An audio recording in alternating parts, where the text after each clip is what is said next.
Now, for Nigeria's real estate sector in 2020, it was a year of shifts and shocks.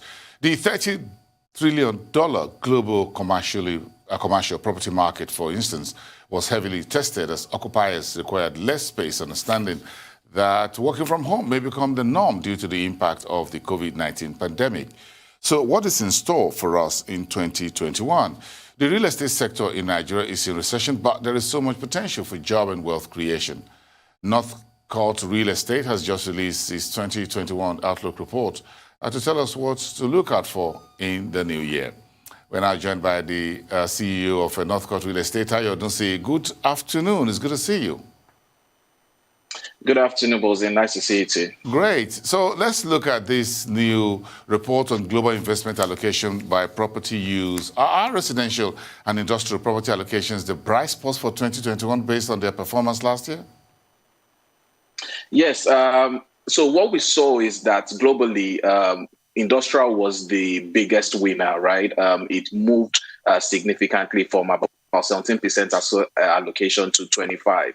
But residential remains the largest group. And though it dipped a little from 37% to 34%, what we find is that that's the case globally. When you come down to Nigeria, if we're going to create those kind of statistics for Nigeria, what we'll find is that residential was actually the biggest winner. And again, it comes down to what you just mentioned. A lot of people are now working from home. The people are carrying out multiple activities from home. Hospitality uses office, what they would ordinarily have done in the office previously. Everything is taking place from home now. And what we saw in 2020 was a lot of relocations. People relocating into bigger homes, realizing that now they need an office, they need a home office, or they need more space. Just recreate while they are in the home. So yes, residential and industrial were the two biggest winners, but residential will come tops in the Nigerian context. So what was the impact of exchange rates, Tayo, on the real estate market in Nigeria? Yeah, so I mean, of course, we all know that there were significant exchange rate pressures last year, and it's continued into this new year.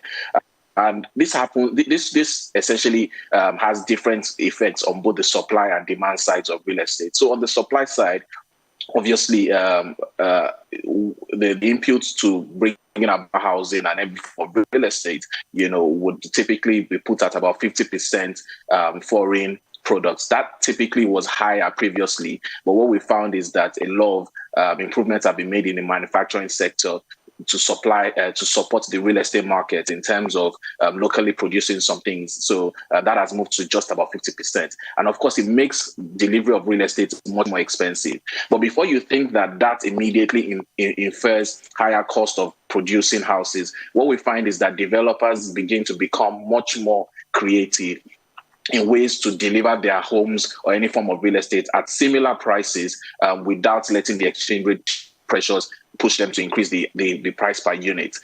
They do this in terms of housing by making the units slightly smaller, intensifying the use of the land, just finding other ingenious ways, not going, selling carcass, for example, not going full throttle and allowing the end user, face the exchange rate pressures of finishing the home themselves. But on the flip side, when there are exchange rate pressures like this, what it means is that Nigerians in the diaspora, can invest more in the real estate market because their dollar goes infinitely further. And so what we typically see is that when there are these pressures, especially when the pressures just immediately start, what we find is that there's a lot of pent-up demand from Nigerians in diaspora because they believe assets have ordinarily become cheaper just, by sheer exchange rate movements. Mm.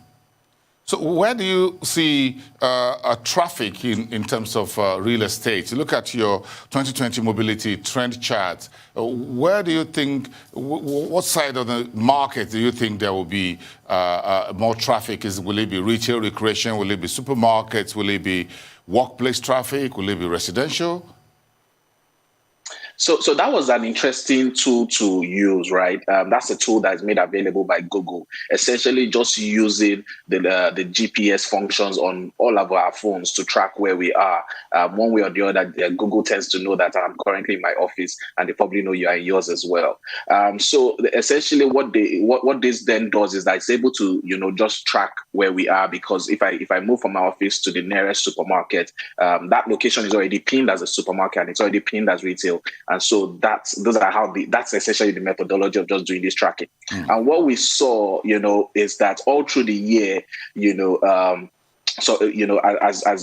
it's intuitive, most of us were at home. And so the biggest user, so that's how we in real estate can use this tool, is to know where people spend most of their time. So in 2020, I mean, it's no prophecy that people spend most of their time at home. I recall there was a report that we did last year, after the NSAS protest, and we could see from this mobility tracking that about 90-something% of people just stayed at home. They weren't on the streets protesting. So you knew where I was last year.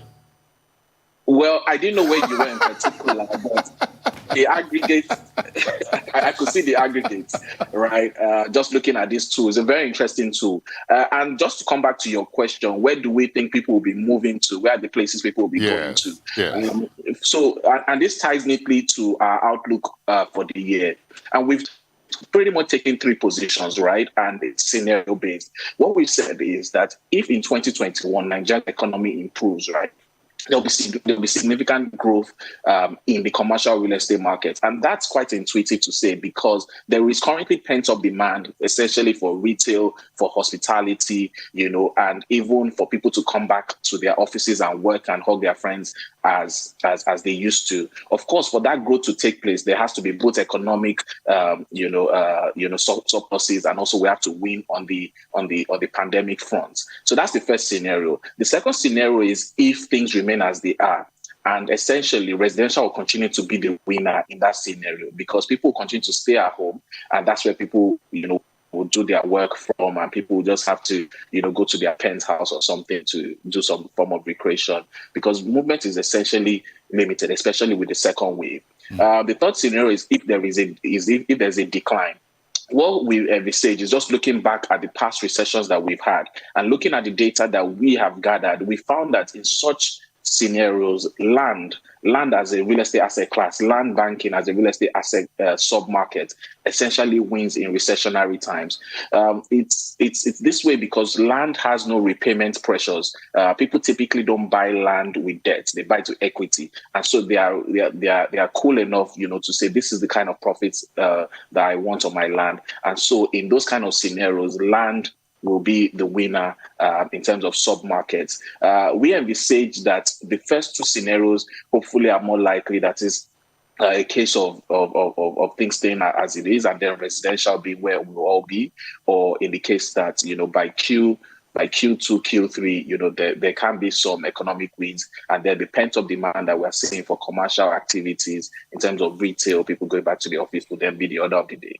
Tayo, how do we get more PFAs, pension funds, into the real estate market? 6.3 trillion naira last year for PFAs in FGN retails, treasuries and bonds. Real estate, 230 billion. How do you have any idea how to attract more into your sector?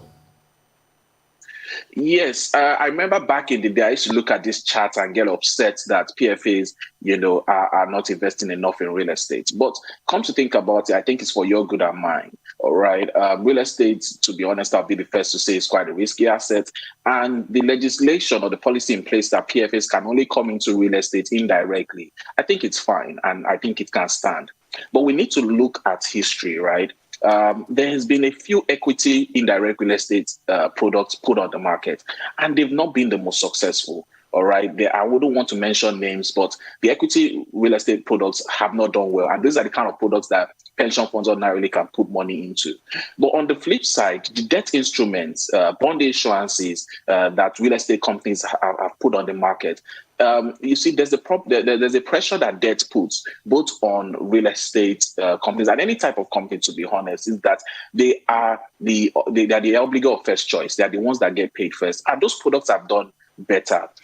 I would say that for the state of maturity of our market, for PFAs to come in, we need to see more of this sort of debt instruments that PFAs can then subscribe and put on their books. Once developers, investors begin to structure those kind of products, I think this conversation of we just attracting a pittance of the pension fund share will be a story of the past. And once we are doing well on that front, I think we can then begin to look at what are the lessons we can learn from doing debt instruments, and can we do convertible instruments where there's both an equity and a debt portion, and then we'll now start doing full-on equity instruments that PFAs can subscribe to. Hi, Odunsi, thank you so much for your time this afternoon. Great insight from you from the real estate sector. Thank you, and see you some other time.